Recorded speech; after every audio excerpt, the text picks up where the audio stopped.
Welcome back to the Lessons from Sports podcast. I'm your host, Wayne Partello. And this week, I'm fired up. I'm fired up every time I get to introduce you to really cool people. But this week's conversation is with Bill Hudock. Bill has had crazy. There were parts of his career when we had this conversation I didn't even know about, from his time in the NFL as a young kid in PR to making his way to doing some of the biggest media deals in history when he was on the buying side, representing both Pepsi and Budweiser, to today as a consultant actually helping brands do the same exact work, but for sitting in a different seat than being in that buying position. Bill is just the most down-to-earth, chill guy. He has a great perspective on the business and how, he kind of went about and carved out his path. I am so fired up for you to hear this conversation with Bill Hudock and myself. Here it is.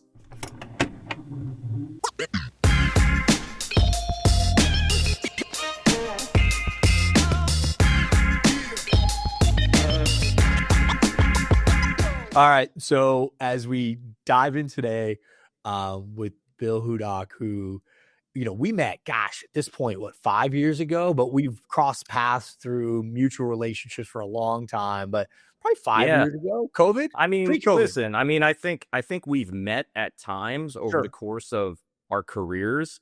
The Pepsi sports bus rings a bell to me. That's right. Oh, that was a good one. Yeah, but no, I think we started to work together and really develop a relationship about 5 years ago, right during COVID. And so if you could introduce yourself to the audience and then kind of take us through a little bit of your career journey, because your career journey is pretty awesome. Yeah, I guess it's not, it's definitely not linear. I'll tell you that much. Yep. The best ones are not, though, right? I don't know. It depends. It depends. Like, to have to live it is different than to have to tell a story, in the past about it. Right. But no, man, my Bill Hudock, I have my own company called Doc Lane. Work with some blue chip brands and some tech companies, early stage and mid stage. History in sports, 9 years on the team side. I think 9 years on the team side, 8 years on the agency side, and about 2 years with a company called Sponsor United. So I don't know. I've been in sports. I have an undergrad degree from a small school, Dickinson College, where I played basketball for a few years. I didn't know you went to Dickinson. Yeah. My wife went there her freshman year, actually. That's so funny. I had no idea. It's like in the middle of nowhere, right? Well, I'm sorry? It's like in the middle of Pennsylvania somewhere? Yeah, it's in the middle of Pennsylvania. That's not nowhere. That's where I'm from, PA, baby. Debatable. No, it's actually 15 minutes away from Harrisburg, Pennsylvania. That's right. Which is the state capital of PA. And I have an MBA from University of Virginia. Sweet. And then, so I think you kind of brushed over when you got into the agency side, because team side. Why don't we talk team side first? So what teams are you with? I started my career with the Carolina Panthers as a training camp PR intern and a season-long PR intern, and then went to the Buffalo Bills for 3 years, media relations assistant, manager of media relations, and they were crazy enough to give me a director title at age 25. So I was director of PR for the Bills at age 25, and they gave me a staff. So they had a lot of belief in me. They had a lot of belief in me. That's great. And then I went to business school and transitioned more from PR into a marketing role. I missed the startup that I worked for outside of business school called Starbridge Media Group, but I did some work for the Washington Capitals when I was in business school, on their marketing side. And eventually I worked for the Eagles for 3 years. The Capitals CMO, a guy named Tim McDermott, kind of brought me up to Philly with him from DC. So worked for the Eagles for 3 years and then jumped to the agency side, which was, there are inflection points in careers. But for me, like, that was the life-changing inflection point, jumping to an agency called Genesco. And I'm not saying you go from the minor leagues to the major leagues, because the NFL is they're the biggest thing in the world I'm For not going to sure. say that, but they're very big, right? Soccer, people would say, FIFA is the biggest thing in the world, but NFL is super big. But when you're on the team side, this, it's you think about it from a regional standpoint. Yeah. So going to an agency allowed me to think about things from a national standpoint. I started with Genesco, and I did football and baseball for Pepsi. Pepsi was my main client. Got Then it. expanded into kind of being, overseeing all of Pepsi sports, and then helped bring on Anheuser-Busch to Genesco. So at a time, I was working with Pepsi and Anheuser-Busch, and that was great. I mean, you And couldn't those you are, couldn't pick two higher profile yeah, companies to work for in sports and entertainment. So it was a lot of fun. And the people there were great, right? The people there were so good. of So course. it was But like when perfect. you say like, oh yeah, 9 years on the team side, then the agency side, like the team side is incredible. Like I didn't even know, I know we've talked about it, but like the journey through PR and taking the leap and realizing you want to go on the marketing side.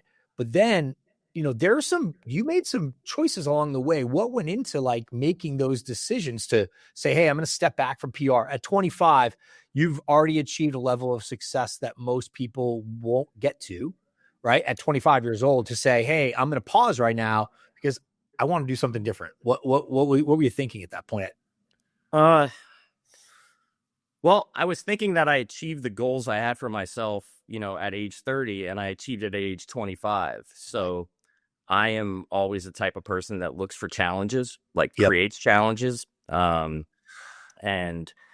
I I think that the story I tell is it's the true story, but there was a labor negotiation in 2005, Okay. and the Bills and the Bengals were the only two teams to vote against it, because it wasn't good for small market teams, right? It drastically benefited large market teams Okay. with a lot of cash flow, but I had to help develop kind of the reasons, right? The talking points, the PR, not campaign, but this Sure. is what we're going to say. This is why it makes sense. It made no sense for the Bills to vote for it, the way it was. They knew eventually. I think they knew they had to eventually vote for it, right, for the greater good. But I always tell the story. At that time, I realized, you know, the business side of sports, and this is 2005, was just going to get bigger and bigger. Yep. And I was an English literature major and probably one class away from a creative writing minor in college. And Wow. I hadn't taken a math class since I took calculus as a senior in high school, and I had no desire to. But I at that time in my life, when I was 25, I started to distinguish the difference between math and business, right? Okay. Like business is not calculus. It can be if you're, Sure. trading third derivatives, but it's not. And I loved business, right? I loved understanding what that CBA meant and understanding, the business in order to create or help create that kind of messaging. You had to understand what the business of sports was and the business on the team side. And so at that point, my wife, Alicia, is my college sweetheart. She was in DC. Wow. She's from the outside of DC in Maryland. And I was in Buffalo. And we were kind of making a decision of, well, if you stay in Buffalo, then we're going to go to Buffalo. Then she's going to come to Buffalo.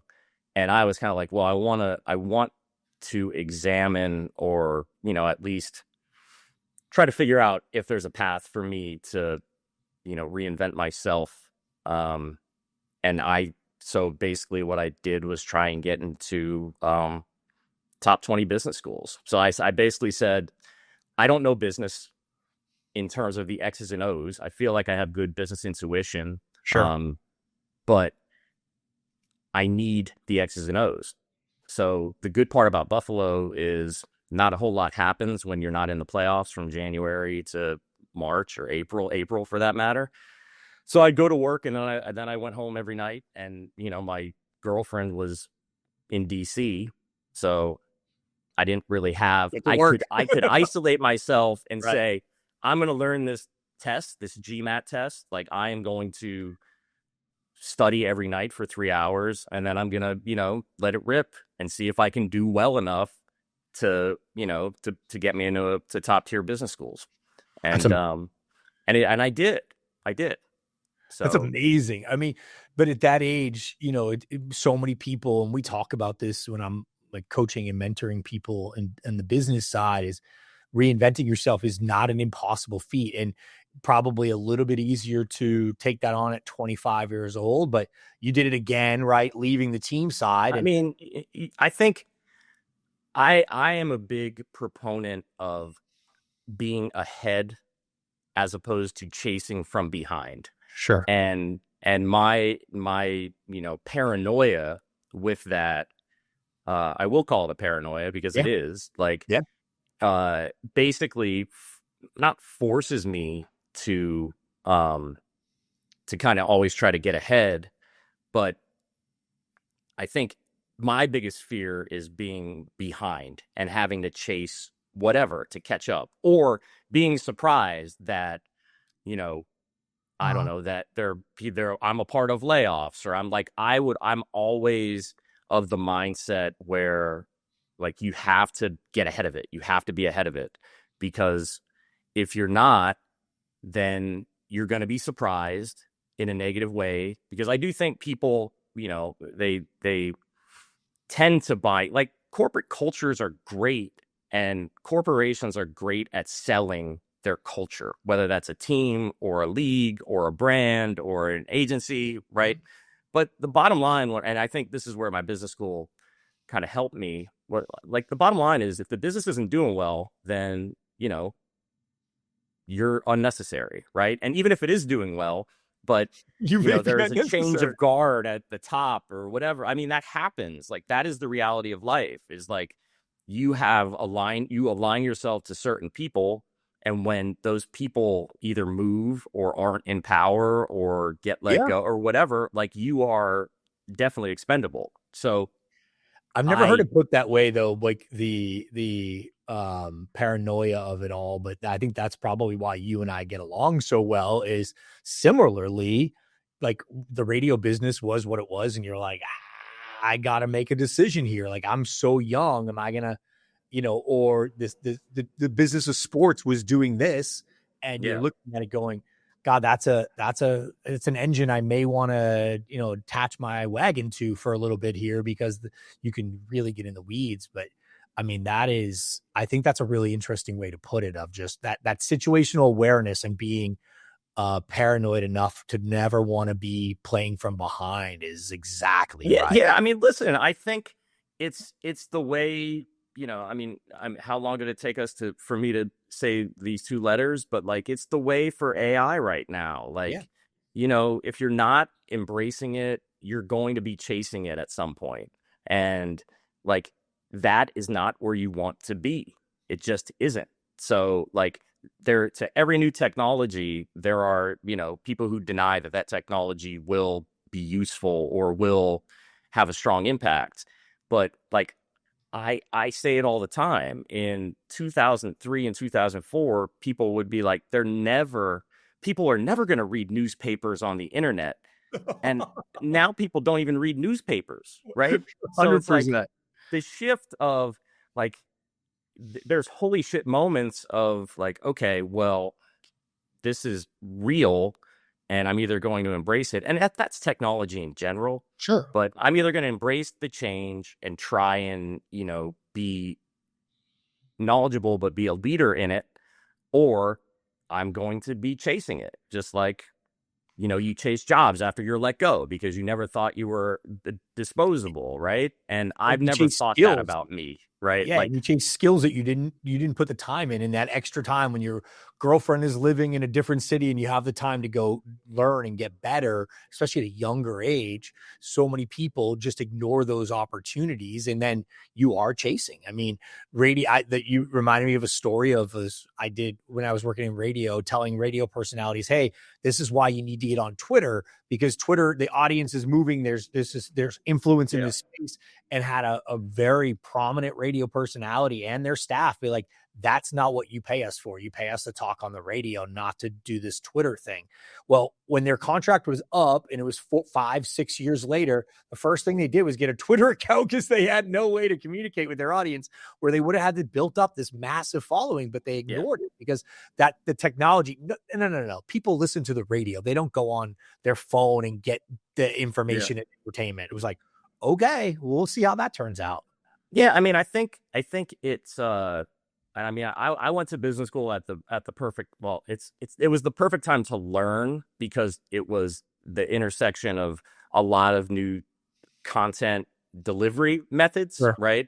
It was the worst time to graduate because it was right before the financial crisis of 2009. Sure. But I think that, I say it looking back now, but what was talked about at Darden inside of these classrooms was basically, transformative, content delivery systems, right? Because that happens throughout every class, right? Sure. Whether it's marketing or media or communications or, whatever, PR or finance, decision analysis, right? Yep. Because at the time, you were essentially having media companies basically, and I think it's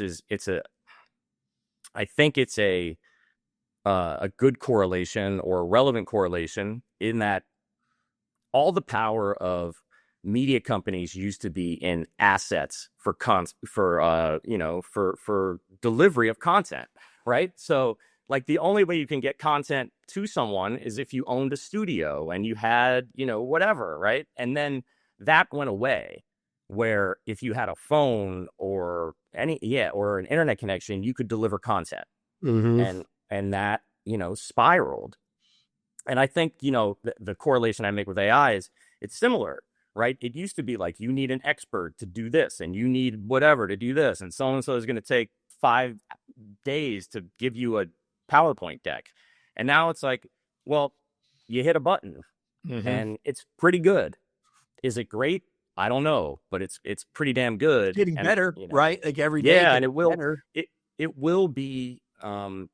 it will be phenomenal at some point, right? And I think that it's, so my daughter is about to enter 9th grade high school. Okay.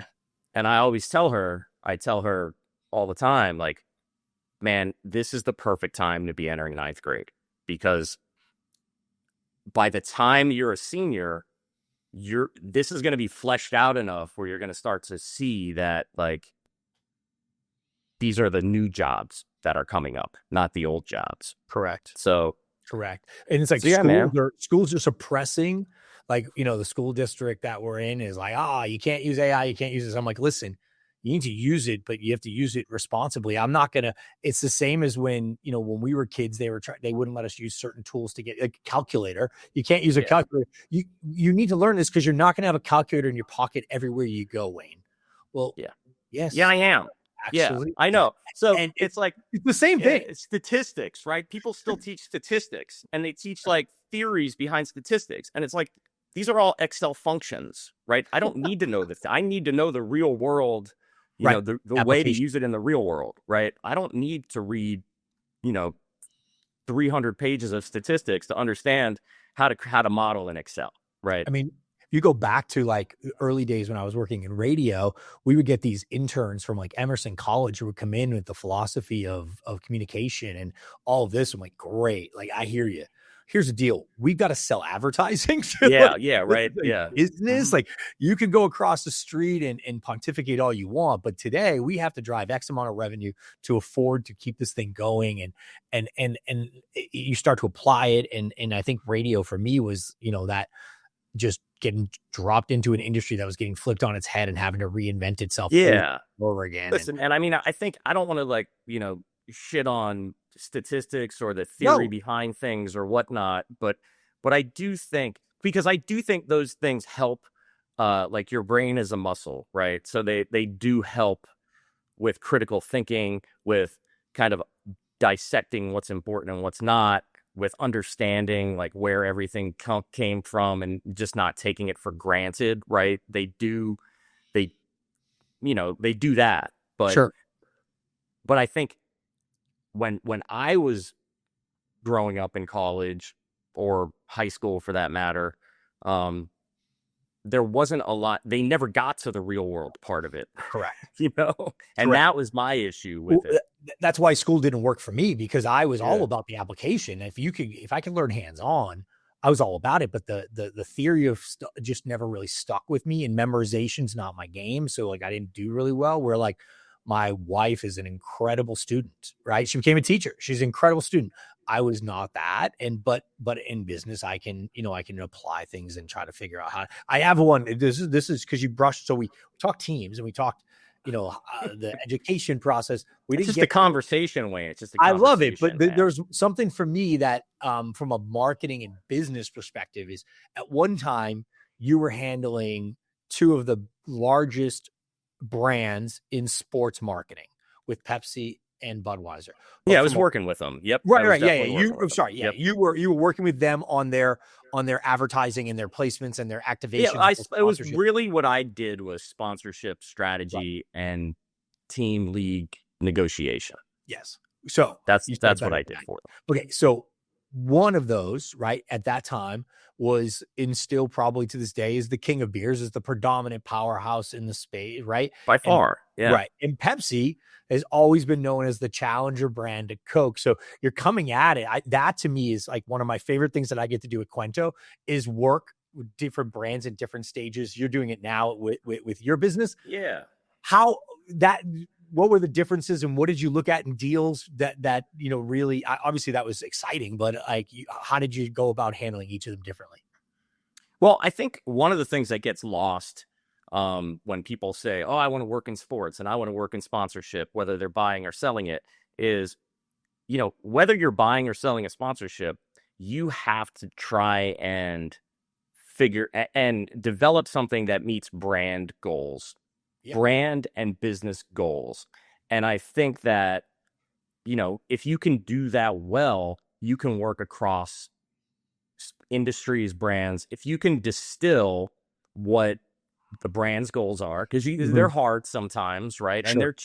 they're ever changing. But and also distill the business goals, then you can help kind of facilitate sponsorship deals that work. And, the thing about both Pepsi and Anheuser-Busch and the people at Genesco that I worked with, both who worked, for me, quote unquote, for me, or I worked for, they were all very good at that, right? They were all very good at it. And I became really good at it, really through the guidance of a woman named Kit Geis, who is, I think she's like COO of Genesco now, or president. But like, my life has been people taking me under their wing and saying, I think you have what it takes to be really good at this. And then me trying to not let them down, So, I mean, ultimately, the correlation between Anheuser-Busch and PepsiCo is that they're beverage companies. Yep. So they have the same goal, basically. Same goals. Very similar. But what I liked about working with them both, right, was, the people I worked with at Pepsi, Adam Harder, Justin Tillman, Melissa Duhame, Greg Lyons, but like I always say, like, they're such great human beings, right? So it makes it easy For sure. to work really hard with and spend a lot of time with them, because they're such great human beings. They're close friends, and they just read things. We read things similarly, right? And I felt the same way about Anheuser-Busch, Nick Kelly, Matt Davis, Lisa Woodward, like, they're just great human beings. And I think when you have very smart human beings that are great human beings, and you're able to be honest and trustworthy and kind of say, okay, this is what I think. If you think I'm full of shit or you think I'm wrong, tell me, because I'm going to tell you. Right. Because we have a level of respect and a level of trust with each other that we know we're not trying to tear people down. We're just trying to facilitate the best the best opportunity or the best, and have your outcome, back. right? The What? people who have your back and have your back, like most Yeah. trusted people, like if you have a blind spot, they call it out. You're so appreciative of that when you realize they're just trying to be a great partner and protect Yeah. you from making a mistake. Yeah. I mean, sponsorship is filled with difficult conversations, especially when you negotiate them, For right? sure. And I think what I've always tried to do is have a level of respect for all parties, um, as long as they have a level of respect for me. Sure. But all parties, because ultimately, like, it's not about who wins and who loses. It's about, you know, getting to a point where you can do a partnership that both sides feel good about, Yep. right? Because it goes back to, like, it's not It's why buying it's a a car, partnership. right? It's like getting married, right? You buy a car, you can negotiate the best price and never see the dealer again, or whoever, For or sure. online. I don't know how you buy cars anymore, every way. But when you're negotiating a long-term partnership, the most important thing is for all sides to get along and feel good about the partnership they negotiated, because realistically what happens is you get to a point where you kind of are good with the financial terms and good with the asset terms and all that stuff, and then you say, okay, well, we're going to be partners for 5 years, and we have to, we're going to work on this together to make sure it comes to life in a successful way. And if you hate each other or disrespect each other by the time that deal gets done, then the deal isn't going to work. Right. Right? It's just not going to work. So, like, yeah, Anheuser-Busch is the king of beers. Pepsi was a challenger brand, but they both were so focused on being innovative and not settling. Yep. Like, that's why, and I say that's why Anheuser-Busch is, the king of beers, right? Because they don't stop innovating, and they Yep. don't stop trying things.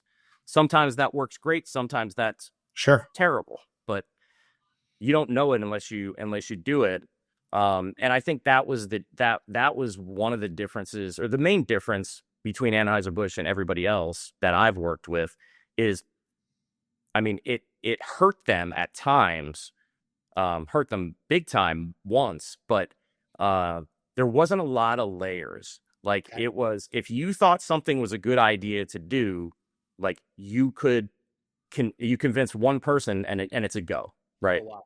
Like, the guy catches a piece holding a Bud Light. I still remember this Washington Nationals World Series. Guy's holding a Bud Light, catches a home run ball, doesn't drop his beer, and they make a commercial out of it for the next day, right? Yeah. And that Anheuser-Busch, you could do that with. That's amazing. And not a lot of other big companies No. can act in that way. No. So That yeah. it was That's I fun, man. It on the was fun. Like, partnership side. Yeah. I've been a part of so many deals with so many different teams and leagues, and I mean, I think that was a very exciting and fun way to make a living. Yeah. No. And as businesses were just the sports business was exploding and the sponsorship business was exploding. And I mean, obviously your work with Sponsor United, you saw that from a different lens, but like Yeah. just the like how it was all going. And what I always tell people with partnerships, whether it's a business, a sponsorship deal, a team brand, a marriage, partnerships exist when they're mutually beneficial, when both sides are enjoying and benefiting from the relationship. And so Yeah. what happens a lot of times when you're talking about difficult conversations, being honest in those difficult conversations usually leads to a better result than letting it just fester and build. And those deals can have a better lifespan when everybody in the deal is coming at it from the same way you were. Because there are some folks in the business that do not approach it the way you and I do, which is I want everybody to Sure. win here. We all know I that. know, man. There are people who say, I'm going to win every deal. And it's like, it was, when I got out to Southern California, the mode was a little bit different. It was more of like, hey, how do we all benefit here? We've already won. We live in San Diego. Yeah, of course, right? I mean, that's what I mean. John Tatum from Genesco would always say, like, it's beer and football. It's beer and sports. Like, we win. we Right. win, right? Like we should be having fun doing this, Yes. and Yeah, we're and not curing, cancer. We are literally helping people enjoy and telling yeah, fun stories. I think Anheuser-Busch does some of the best storytelling in this using their sports platforms, and they've they, done it amazing. listen, man, they are. When I was at Pepsi, there's been a lot of change a lot of change everywhere, but Sure. like Pepsi was tremendous at storytelling. They Yes. were tremendous at storytelling when I was there. And I'm not as close to them now, Sure. so I don't. I'm sure they're very good at it now as well. Right. Yeah, I Um, mean the Pepsi the Super Bowl halftime show, I mean, set the standard. It's the standard for a challenger brand, quote unquote, coming in and owning. They were going to own music. They were going to own that sort of vertical, right, aligned, and coming into the biggest stage, arguably on TV, and saying we are that brand. Watch us. yeah, I mean Amazing. the thing that they have, I mean not a unique challenge, but a different challenge now, or a different opportunity, I should say. But like the thing that they did, both of those brands, is they were they were endemic to the fan experience of sports. So like someone like a bank, or Right. like they're not. So it's hard. What I've experienced is it's harder internally to sell that story Got it. of like, hey, we sports is our thing, because they're like, no, banking's our thing, or like finance is our thing. Right. Sports is just a marketing tool. But Right. like Pepsi's fall marketing calendar was football, and same thing with Anheuser-Busch, right? And I think that Good point. that's why those places are great to work for, Yeah. No, that makes perfect. because they really cared about the subject matter that I was working on. Sure. And they treated me like they treated me like I was, I'm trying to think. I don't like to use the word family, but Yeah. they treated me like I was one of Part of the them, team. Yeah, right? part of Part the of the team. team, right? Yeah. There was no delineation between agency and corporation. It was, you have a badge for Anheuser-Busch, you have a badge for Yep. Pepsi, you come and go as you please. You're always welcome here. And that's the people, right? That really is the people That that was one of the things that that did it. we really struggled with when we were creating Cuento, Katie and I, was we didn't want to be on the outside. We didn't want Yeah. to create an agency for that purpose, because so many people see it as out there, where we really leaned into consulting. Because yeah, when you get that badge, we always joke, we know we've really made it with you as a partner when you invite us to your holiday party, because you and Yeah. your team think we're part of the team. And that's a really big part of it. And, transitioning to the team side, the whole concept of this podcast is something, and you and I can do this for hours, which I love.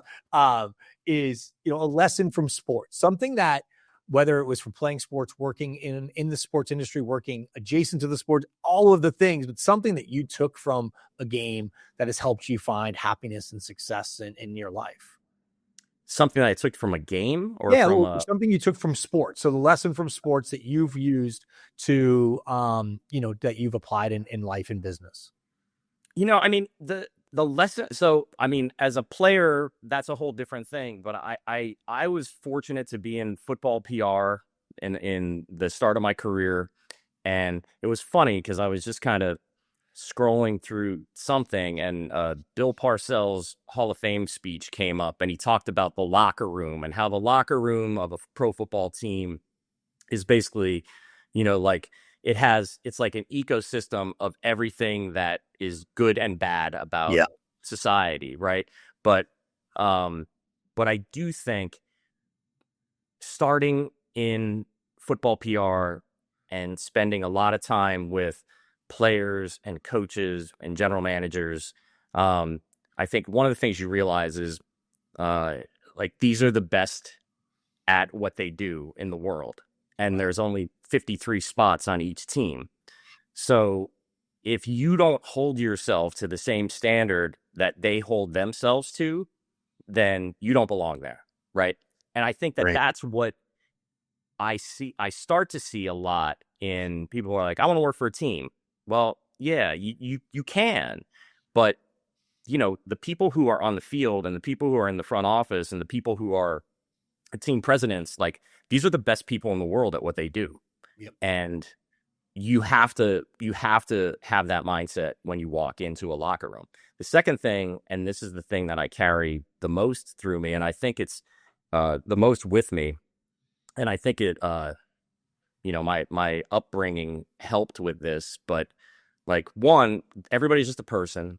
And Yep. two, if you come at people with an agenda and that's the only type of relationship you have is this agenda-based relationship, then no one's going to want to talk to you, right? It's a great one. So to me, the way and it taught me a great lesson in how to build relationships with very important people who have other people coming at them all with agendas all the time, Yeah. right? So a professional athlete, or the majority of professional athletes, like their bullshit detector or bullshit antennas are up all the time, right? So you have to find a way to break. They were 12 years old. Yeah. Like their whole lives, people have been trying to get something from Yeah. them. So you kind of have to find a way to break through that. And really the only way to do it is to, have be there consistently for them in ways that aren't, agenda driven. And that is what helped. Like people are like, how did you become a director of PR at age 25? One, I had a great support system and I had a great boss, and a guy named Scott Birchtold who looked out for me and believed in me and gave me opportunities that that no one would normally give a 25-year-old. Sure. But two, like I had really, really good relationships with the locker room. Yep. And, it helped that I was in small market Buffalo and we weren't a very good, record wise team. So there wasn't a line out the door to take that job, I don't think. Yep. But if you have the relationships, then a lot of times that's much more important than what you know or how smart you are or that trust. Any of that. Like and trust. I mean, the whole life has you, right? Helps your leadership go, hey man, he's the guy who can get it done. He's the guy who can help facilitate this. They trust him and we trust him. Again, you're sitting between it and you are the trusted entity. It doesn't matter how old you are. It doesn't matter, right? It really doesn't matter. It's kind of like I used to, I was borderline like obnoxiously arrogant in those days, but like I just believed that I could do it. Sure. I had enough ignorance in terms of not having the perspective of it that I just believed, well, I can do it. I'm as good as anybody else. And skill wise, I'll still say that skill wise, I was from a writing standpoint, relationship building and whatnot. But experience wise, no. Of course. So I didn't have the perspective of an experienced person, but I had the relationships, and I didn't come into I had no relationships, man. I grew up in Wilkes-Barre, Pennsylvania. Right. I went to a public high school. I went to a great college in Dickinson, but I wasn't a legacy anything. I didn't know anybody in sports. I just fought to get relationships. And luckily the relationships that I fought to get, or not fought to get, but that I tried to get were with phenomenal people who gave a shit about me. And that mattered. And that matters. Like if you're telling young people, what's the most important thing to do? It's like work for somebody who gives a shit about your career, 100%. I mean, I say it all the time when I left to go to the Dolphins, like, people, you got so lucky, you got that opportunity. And it was like, hey man, you worked at that radio station for 5 years before I did. The guy who took me took one person with him from the radio station. It was me. You had a 5-year head start on me. I guess I did get lucky, or I worked really hard and that person trusted me and gave me opportunity. Rushton, what he did for me back then, and still to this day, we still talk all the time, but like he gave a shit about my career because I was all in to the same degree of like, how do I help you succeed? And in return, he showed me more and gave me more. And the opportunities that I was granted were well beyond what I should have been given at 25. Of course. But it was the same thing. The trust was there, and those people. I love that advice. But I do think like that, it's a big thing to like luck is a part of life, Sure. right? It really is. I'm so lucky, right? I am I've been so fortunate and so lucky um that like, the all these opportunities that, kind of afforded themselves to me uh were around, but you have to put yourself in a position to take advantage of them when you get lucky. Like I was at the Eagles and the Genesco Pepsi job opened up, and it was kind of like, well, I just had a daughter, we were there for 3 years, and the opportunity to do something that I've never done, never worked at an agency on the buy side for a large corporation, um, opened up, and somehow someone saw something in me. I think Yep. Kit and Zach Harris from Pepsi were like, yeah, we like this guy and we'll give him a shot. But uh, like I was at a point, and this is the other thing. This is one of the other points I'll make is like that job to work on Pepsi at a senior level comes up maybe once every 10 years. Right. So, like, the decision that I made was to move my family and do all that stuff was basically like, well, sometimes you don't get to choose when your opportunities come, right? Right. And if you don't For take them, sure. they're gone. And like a guy before me, Ryan Jabara, he had that job for 10 years. I had that job for 8 years. A guy named Adam Nurk has had that job for 7 years, right? So that doesn't come up. And I think one of the things that um, most people, a lot of people in life, is they think that, okay, this is the plan. We're going to do X, Y, and Z, Right. and then we're going to get I'm married, and then linear. we're going to have a kid, and then we're going to do that. But you don't get to choose when opportunities come up. Nope. So, like, and that was an exercise that I went through with the Genesco opportunity, and it really helped. It helps me all the time because I It's always great think advice. I don't get to choose when my opportunity comes up. And that's what happened with Sponsor United too, because there's only one time you can be on an executive management team of what I think is a breakthrough and revolutionary company before they become that, you know? Yeah, So there seeing you that get one vision. chance. Yeah.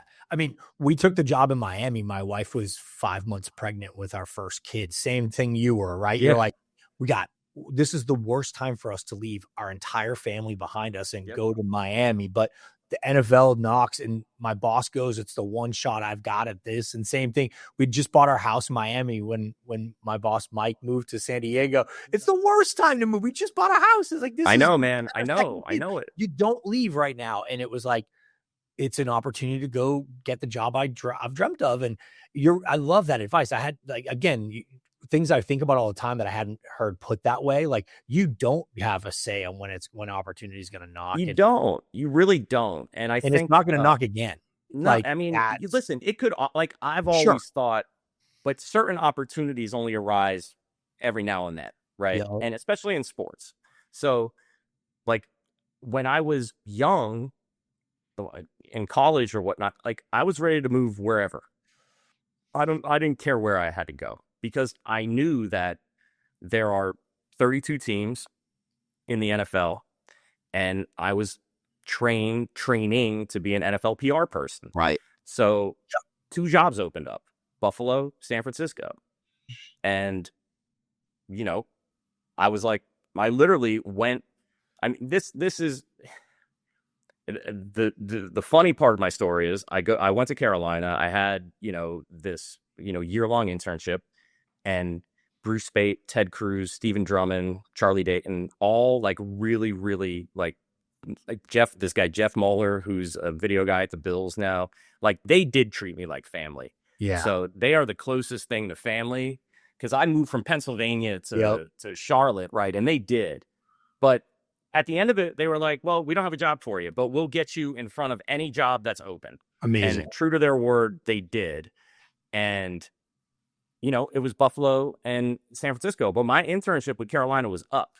Yeah. And my car broke down. I didn't have any money to fix it. So I remember renting a car in Charlotte, driving it back to Wilkes-Barre, Pennsylvania, going home and working, like as a day laborer for Mhm. 4 weeks, waiting to see if any of those jobs was going to go. For Right. sure.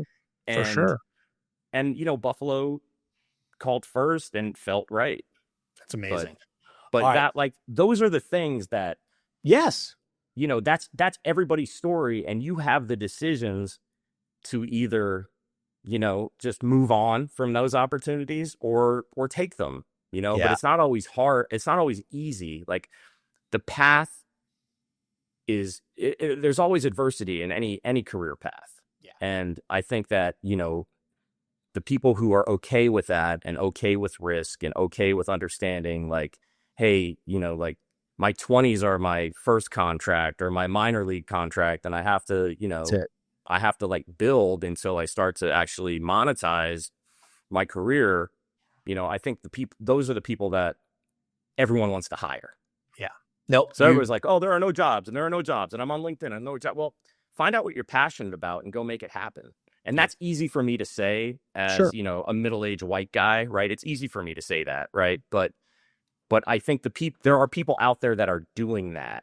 Yeah. That are saying, I want to be an X, and I am going to find the people I need to find and build relationships with them and learn the things I need to learn to break down that wall. Yeah. Right. And I always tell people too, now when you and I were younger, there was a gatekeeping process to get there, right? You said it earlier about like the media or a team. You had to get to a media company to get access to editing machines to be able to create and do all these things. Today, we have it in our hands and you can just start creating. I work with kids all the time and say, hey, I want to cover teams. Like, well, guess what? Just start covering teams. Yeah. Right. Oh, I want to do athlete profiles. Great. There's a university down the road. Go pick an athlete a month and start doing profiles. Right. Just do it, because I think promise you, when you go apply for a job and you show your portfolio, it's very different than it's what I want to do. No, it's what I've been doing. There is this, and this is in general, right? I am a big proponent of this generation. I think they work really, really hard, right? I've worked with Sponsor United with 200 young kids who work their ass off. They work harder than anyone I'll put them up against. There are people there that I'd put up against any 40-year-old or 30-year-old or whatever. I think that there always has been and always will be this idea that you have to ask for permission to do what you want to do, or somebody has to bestow it on you. Sure. And, I had that until I didn't, right? Until I realized, like, that was just in my mind. Correct. Right? It wasn't reality, right? Reality is you can go do whatever you want to do. Yep. I love it. All right. I don't know what you want to do. You have to figure that out. Of course. But once you figure it out, you can do it.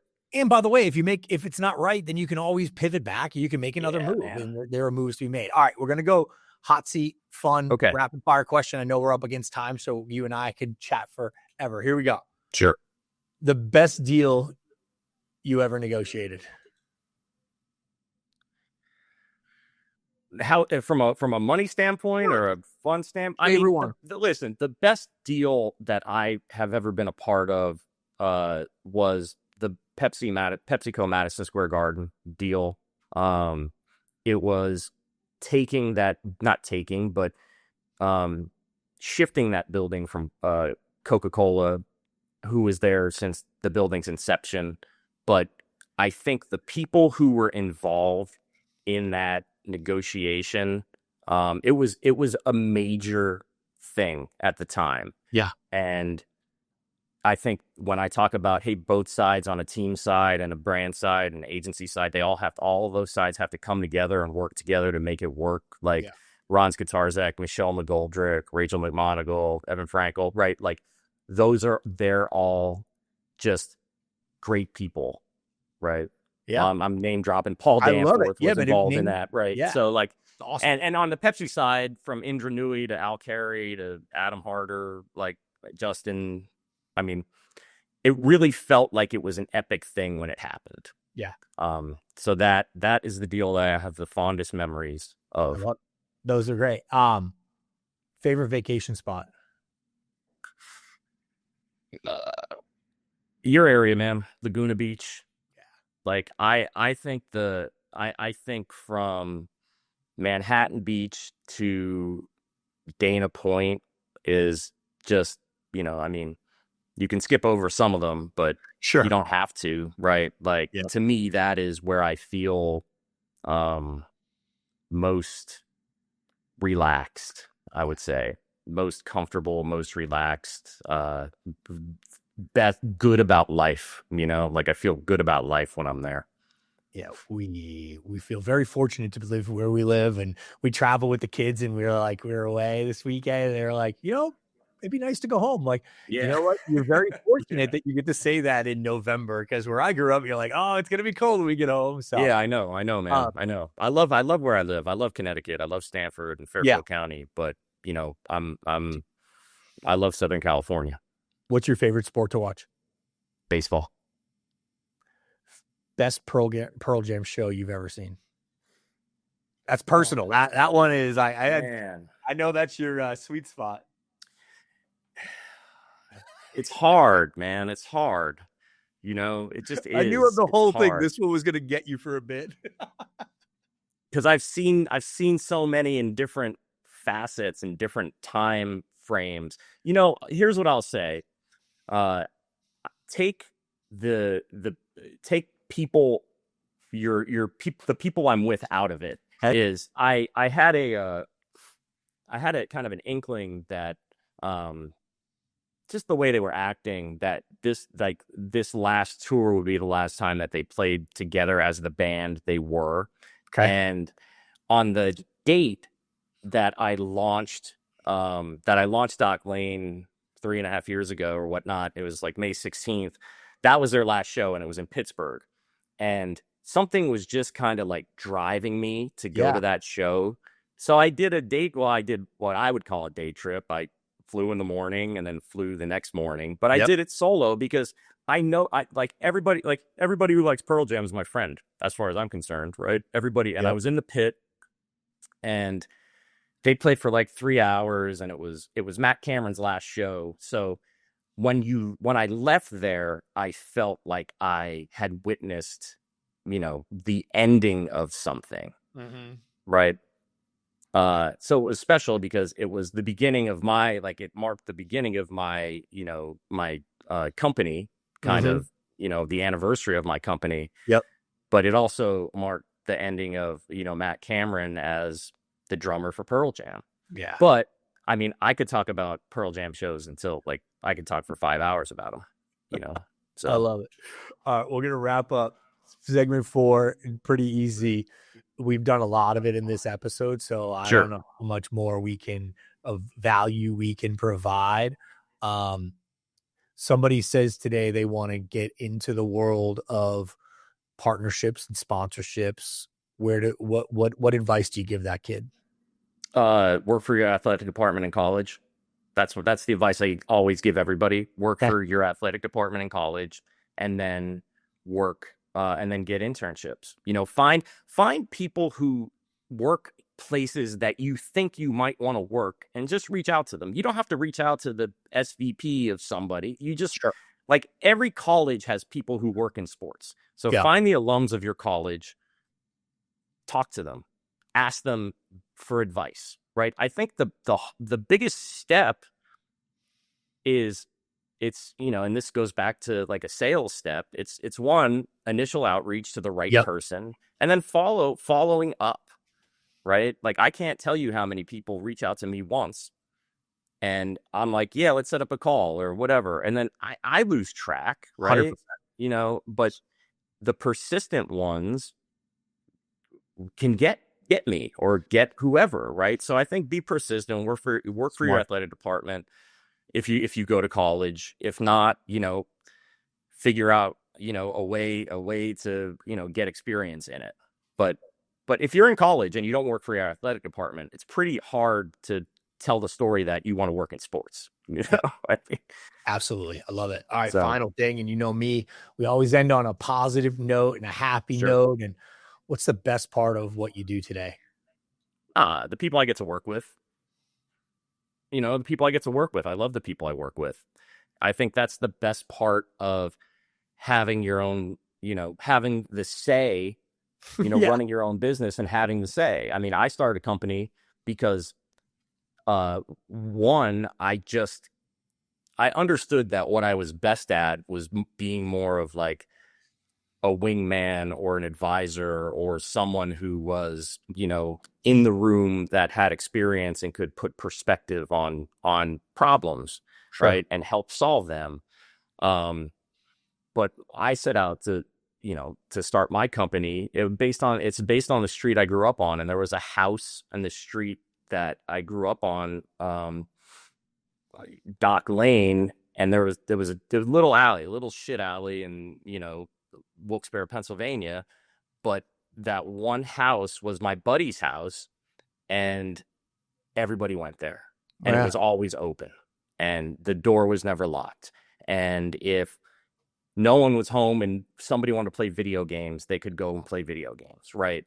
And that was kind of the feeling. And that's where I was voted best hangout in our high school yearbook, right?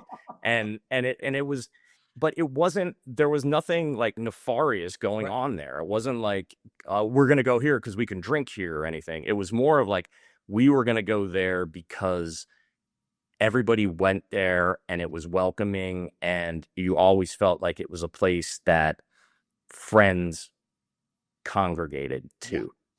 And that's the best part. That was the mindset I took starting the company. Like, I wanted to create a kind of an environment or some central spoke where the people that I wanted to work with could all congregate, and I could help facilitate new relationships, or, it kind of advance already strong relationships, but just make it a place where you can be comfortable, where there is no, agenda based on revenue or Right. goals or awards that we have to win, just based on, kind of being around good people, doing good work, doing meaningful work with companies that I believe in, Yep. So like, we talk about Jimmy McLeod's company, Yep. Distinct, and Sponsor United, and, the people at Verizon, Justin Tillman and his crew, Ethan, Katie. And I mean, the people that I get to work with, they're really, really phenomenal people, and they're good people, and they're good human beings. And that's what I tried to do. And so far, so good. So, It's a great that's the answer. best part. That's the best part of my life, man. The people I get to Yeah. work with every day. And I think you've done it throughout your entire career. You've chosen the right people, and you're right. As you get to the point where we both are, which is starting something of your own, then you get to determine who sits at that table. Because when you work somewhere else, they can put someone else at your table, and you're like, I don't know about that. And now, you know, collecting those people throughout your career, and at this stage of our career, to be able to say, hey, these are the folks that I want at my table, and and having that say, I think, is one of the greatest luxuries of what we both do today. Yeah, I would agree wholeheartedly. It's good. It's good if you can do it. It's, right. It's Sure. nice work. It's nice work if you can get it, right? That's it. No That's from doubt. my English days, right? But I liked what you said about the 20s being your minor league contract, and then your 30s, you're gonna, and then you get to the point where you're like, all right, I wanna now, what defines happiness? And it is determining the humans that you're around every day and who you're gonna spend all your time Yeah, with. man. I mean, happiness is going to consistently evolve over time Sure. for everybody, as your career goals will. So what you want to be when you're 29 may not be what you want to be when you're 35, just because you're going Yep. to experience more. So, it's a total evolution. Try not to spend time around assholes as much as you can, That's right? it. And then, try to be a good person. That's Well, it. That's all I try and do, man. I appreciate you. Thank you so much for taking the Yep. time. Thank you. I think, as this project for me is all about sharing the amazing people I get to talk to in my life and have gotten to talk. It's honestly, like, I think about when we were kids, there was no avenue to have access to people like you. Sure. You're a kid who goes, shit, you know what? I'm growing up in this small town, and there's no way I could ever work for an NFL team. Yeah, no, you totally could. Yeah. And it can be done. And there are paths there, and there are people who are willing to help. And what are those steps to get there? So taking the time to share that, I really appreciate you. And I always enjoy spending time with you, my friend. Of course, man.